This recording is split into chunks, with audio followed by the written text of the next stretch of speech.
جیسے کہ حدیث میں جو آیا ہے خیر الناس قرنی ثم الذین یلونہم ثم الذین یلونہم، ان کے بعد شر اور فتنے بہت زیادہ بڑھ گئے.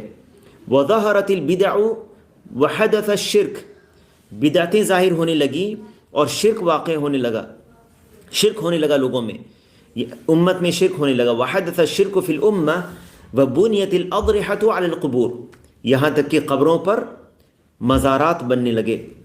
ونشأ التصوف، یہاں تک کہ تصوف بڑھنے لگی. یہ تصوف نہ ہی یہ نبی صلی اللہ علیہ وسلم کا طریقہ ہے، نہ ہی یہ صحابہ کا طریقہ ہے، اور نہ کسی سلف نے اس پر عمل کیا. تو یہ جو تصوف ہے یہ بدعت ہے، اور جو چیز بعد میں آئی اور جو بدعت ہے،